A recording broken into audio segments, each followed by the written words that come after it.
Selamat datang di episode ketiga dari series menghitung harga emisi karbon karena emisi Anda ada harganya. Buat teman-teman yang senang nongkrong di kafe, pasti jarang kepikiran bahwa ternyata secangkir kopi yang teman-teman pesan akan memiliki jejak emisi karbonnya sendiri. Pada episode sebelumnya, kita telah menghitung harga emisi karbon yang dihasilkan akibat perjalanan dinas dengan menggunakan pesawat. Pada episode kali ini, kita akan melakukan perhitungan harga emisi karbon akibat pembelian segelas kopi dengan pendekatan life cycle assessment. Life cycle assessment merupakan sebuah metode yang akan menghitung dampak lingkungan dari suatu produk atau jasa selama masa siklus hidupnya. Metode ini akan dilakukan mulai dari perhitungan dari apa yang kita sebut cradle, gate, hingga ke grave, dan akhirnya bisa balik ke cradle sendiri, sehingga akan menciptakan satu siklus kehidupan dari produk atau jasa tersebut. Mengapa LCA atau life cycle assessment ini sendiri penting? Untuk menyadari bahwa sebenarnya suatu produk ataupun jasa akan memiliki rantai nilai emisi yang penting.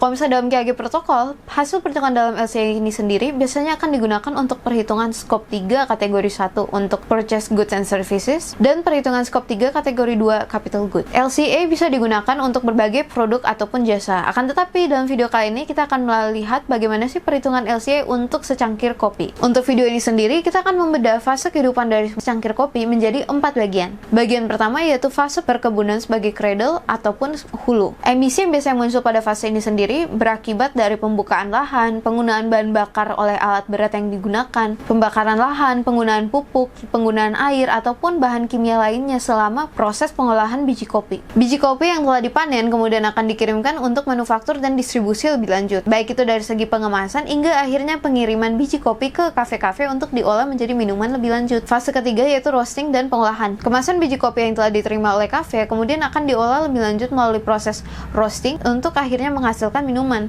Nah, proses roasting inilah yang akan membutuhkan gas dan listrik lebih lanjut. Akhirnya kita telah sampai nih ke fase terakhir, yaitu fase konsumsi sebagai grave ataupun hilir dari rantai nilai minuman kopi. Aktivitas penghasil emisi yang biasanya terjadi pada fase ini sendiri termasuk dari penggunaan listrik, gas, dan limbah yang biasanya dihasilkan akibat dari konsumsi kopi tadi. Nah, setelah kita telah melalui 4 fase tadi, selanjutnya bagaimana sih cara kita menghitung harga emisinya? Nah, setelah kita mengetahui keempat fase tersebut beserta dengan aktivitas penghasil emisi dari setiap fase tadi, kita sebenarnya sudah bisa menentukan berapa sih emisi yang dihasilkan dari secangkir kopi. Terdapat berbagai banyak kajian LCA yang telah menerangkan berapa sih sebenarnya nilai emisi yang dihasilkan dari secangkir kopi.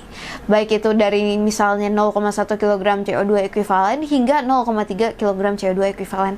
Hasilnya tentu saja beragam. Kenapa? Karena tergantung dari rantai nilai yang digunakan dari masing-masing penelitian. Nah, untuk video ini sendiri kita akan menggunakan faktor emisi dari Environmental Protection Act yang menyatakan bahwa faktor emisi dari coffee and tea adalah sebesar 0,283 kg CO2 ekuivalen atau bisa kita bulatkan menjadi 0,3 kg CO2 ekuivalen. Nah, apabila kita akan mengubah nilai faktor emisi tersebut menjadi sebuah harga rupiah, maka untuk video ini sendiri kita akan menggunakan harga carbon credit yang ada pada IDX Carbon pada saat video ini dibuat, yaitu sebesar Rp58.800. Maka 0,3 kg CO2 ekuivalen dikalikan dengan 58.800 ton CO2 ekuivalen atau sebesar Rp58,8 per kilogramnya, maka harga emisi per cangkir kopi itu sendiri sebenarnya hanya sebesar Rp17,64 atau misalnya kita bulatkan ke Rp18. Nah, mungkin teman-teman akan berpikir bahwa wah, Rp18 ini sebenarnya sangat kecil. Tunggu dulu, jangan lihat hanya dari satu gelasnya, tetapi kita harus melihat kebiasaan kita itu sendiri. Nah, apabila teman-teman nih biasanya mengkonsumsi satu cangkir kopi setiap harinya selama 20 hari kerja dalam 1 bulan, maka dalam 1 tahun teman-teman akan menyumbang sekitar 0,3 kg CO2 dikalikan dengan 20 hari dikalikan dengan 12 bulan, maka akan menghasilkan emisi sebesar 72 kg CO2 ekuivalen atau 0,072 ton. Nah, kalau misalnya teman-teman bisa flashback nih ke video Budi sebelumnya, emisi yang telah dihasilkan Budi dalam 1 bulannya untuk mengendarai mobil pulang pergi dari kantor adalah sebanyak 0,16 ton. Apabila kita bandingkan, artinya kebiasaan teman-teman minum kopi dalam 1 tahun itu hampir sama dengan 2 minggu perjalanan Budi bolak-balik dari kantor dengan menggunakan mobil. Selanjutnya, apa aja sih yang bisa teman-teman lakukan untuk membantu mengurangi emisi karbon ini, baik itu sebagai konsumer ataupun sebagai pemilik kafe? Tentu saja rekomendasi ini tentu saja bisa berbeda tergantung dari rantai nilai perusahaan, tetapi secara umumnya kita akan memberikan 3 rekomendasi. Yang pertama yaitu adalah menggunakan biji kopi kopi lokal dan berkelanjutan. Mengapa? Dikarenakan biji kopi lokal tentu saja akan memotong emisi yang besar dari fase transportasi dan distribusi. Rekomendasi yang kedua yaitu melakukan efisiensi energi pada kafe teman-teman, baik itu melalui efisiensi penggunaan listrik ataupun penggunaan alat-alat hemat energi sesuai dengan standar SNI yang berlaku. Nah, rekomendasi yang ketiga adalah tidak menggunakan alat makan yang sekali pakai, tetapi bisa beralih ke alat makan yang bisa digunakan lebih dari satu kali. Jadi baik itu untuk teman-teman konsumer ataupun sebagai pemilik kafe, mari kita pertimbangkan untuk beralih dan tidak menyediakan kembali gelas-gelas plastik. Mengapa? Karena hal ini tentu saja akan mengurangi emisi teman-teman dari limbah kemasan. Ingat, setiap tegukan kopi ataupun penggunaan produk ataupun jasa tentu saja akan melewati suatu proses yang panjang dan akan memberikan dampak terhadap bumi. Nah, jejak karbon dari produk ataupun jasa yang telah kita konsumsi ataupun juga barang yang kita produksi